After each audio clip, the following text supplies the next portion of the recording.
Namaste children, welcome back to another session of our chapter Soil Profile.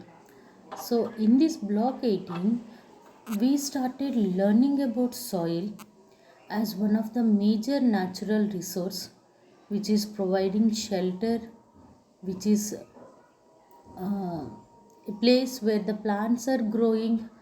It is a resource which is used to construct the buildings, which is used to make the potteries, and even we came to know the weathering process, the composition of soil in our LP1.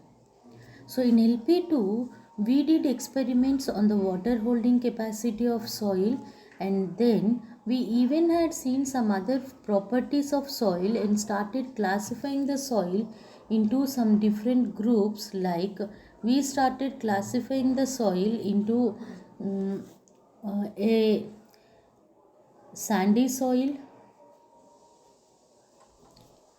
and then a loamy soil, and then comes to your clayey soil. So like that we started dividing the soils into three different categories based on the properties. So in our today's class we are going to learn about soil profile.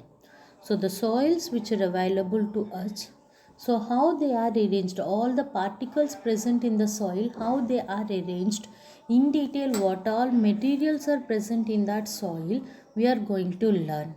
So our today's class topic is soil profile. So let's start our class, children. So in our today's class, yes, the main aim of our today's class is to distinguish, means differentiate between the three layers of the soils.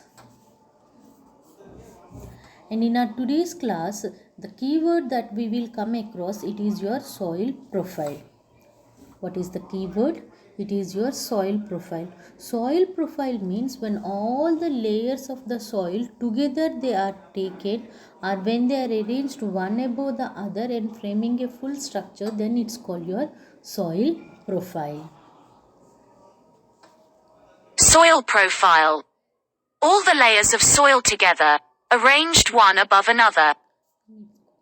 Okay, so now after this keyword, now to do in understand betterly about the soil profile, let us do a small activity, children.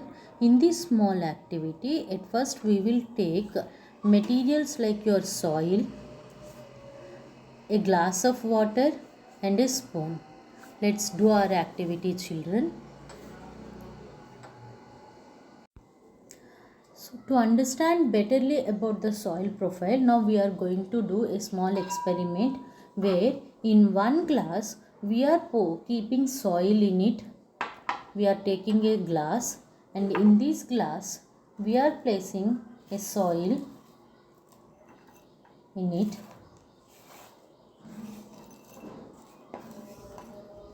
And now we'll add water to this glass. We'll add water to this soil.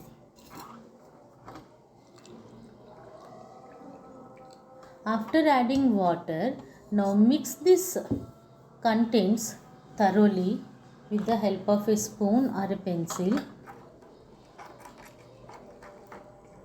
Yes, at first you took a glass, inside the glass you kept some soil, and now you are adding water to it and thoroughly mixing that. So now after mixing thoroughly, leave this entire setup stably without moving for few minutes.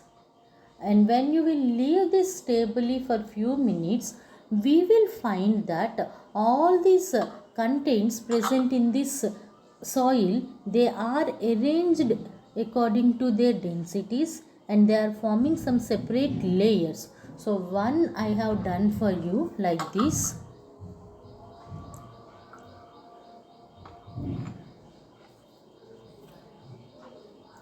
Here you people are able to see the soil layers.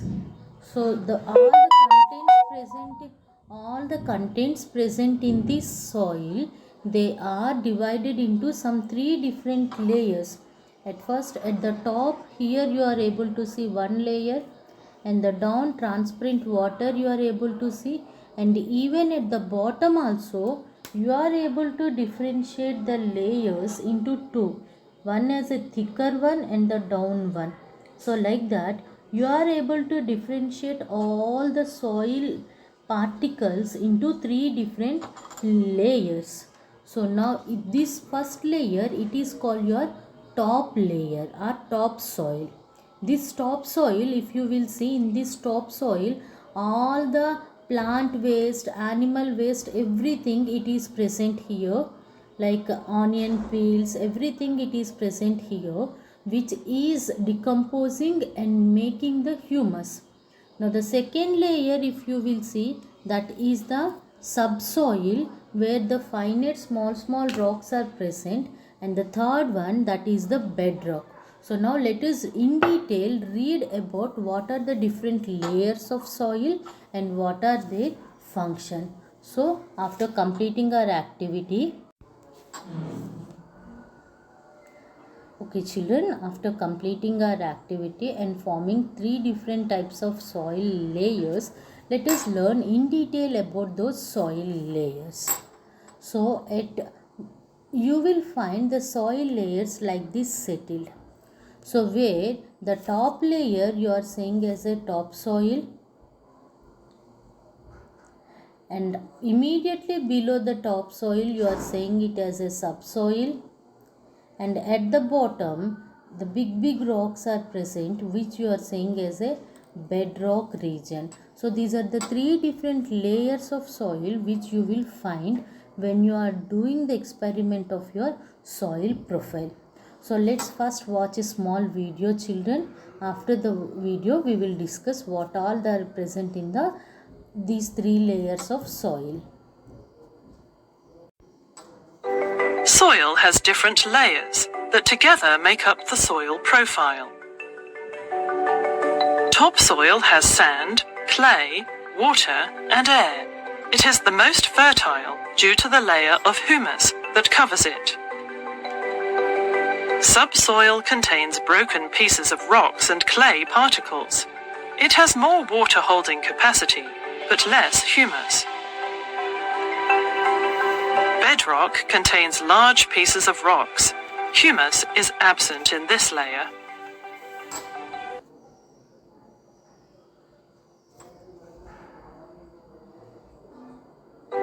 Soil has different layers that together make up the soil profile. Topsoil. Yes children, now from this picture soil profile you are able to find some different layers of soil. So those layers, yes, those layers we are defining as, one is your topsoil, where in this topsoil we can find the fine particles of a sand, clay, air, water, and even organic matter present in a form of humus here. This is one of the best layer where you will see the plant growth. Yes, because this particular topsoil, it is richly supplied with nutrients, that's your humus. So one of the most preferable layer where the plants are growing. So now immediately below the topsoil, the second layer you are saying it as a subsoil. Subsoil is a layer where you can see small rock particles. Yes, and even the humus, it is present in a less content here, and even some broken pieces of rocks, clay, everything it is present in this subsoil region. So this is one of the best layer in our soil profile which can hold much more water. The water holding capacity it is more and more in the subsoil than in topsoil. Okay, so now the last layer which you are calling as a bedrock. What you are calling to the last layer? The last layer we are calling it as a bedrock. So bedrock, it is the bottommost layer of our soil which is containing big rocks and without any humus. Literally no humus is present in this region, A very big large sized rocks are present here, and even this is the layer where you don't have much more water holding capacity also. So when you are keeping the soil in a glass of water and mixing thoroughly, you are able to see that now the soil have differentiated into some layers as a topsoil, subsoil, and even bedrock. Each and every layer of soil have its own importance, as topsoil is containing humus helpful for the plant growth. Subsoil contains smaller rocks, clay, which are helpful in water holding capacity. Yes, and comes to the bedrock, which contains the big rocks, even acts as sometimes as a parental rock materials. Okay, so now after this, let us continue our class.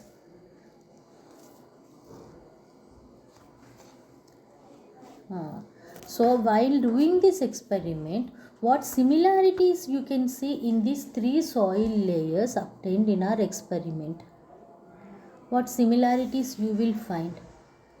Yes, so the similarities that we will find, it is all these layers that are visible very clearly.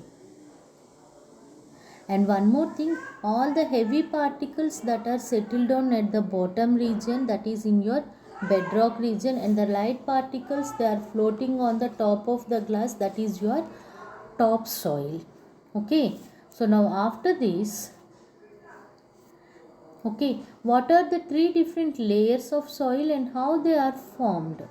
The three different layers of soil are your topsoil, subsoil, and bedrock. So now how they are different from each other?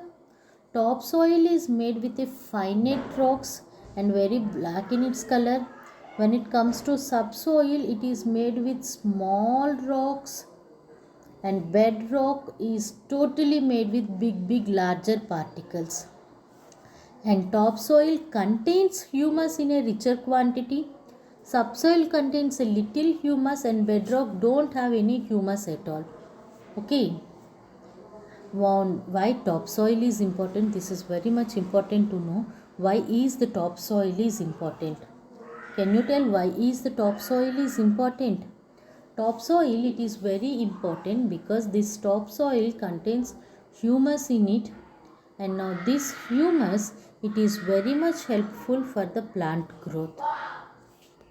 That's why your topsoil, it is very much important. So now quickly open your worksheet, page number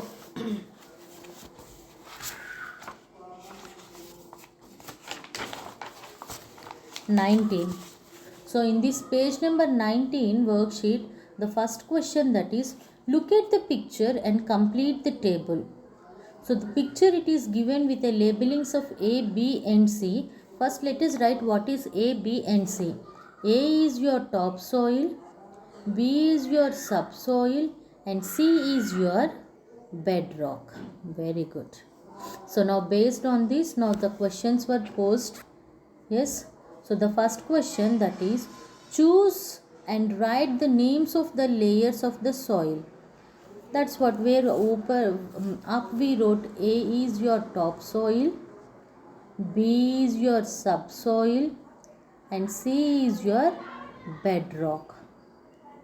Now the second question, if you will see, write two differences between the layers A and B.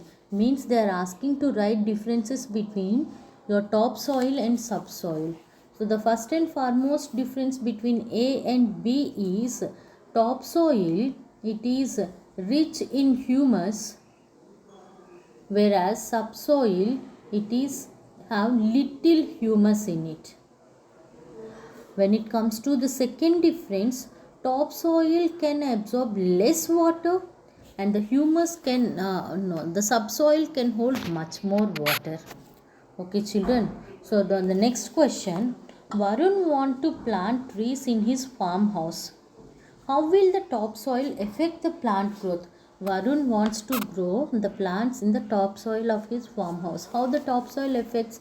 As the topsoil is a soil which is richly supplied with nutrients, and can hold a little water in it. It is very much helpful Varun to grow the plants easily in his farmhouse. Okay children, so now let us go with the practice questions that are there in your content book.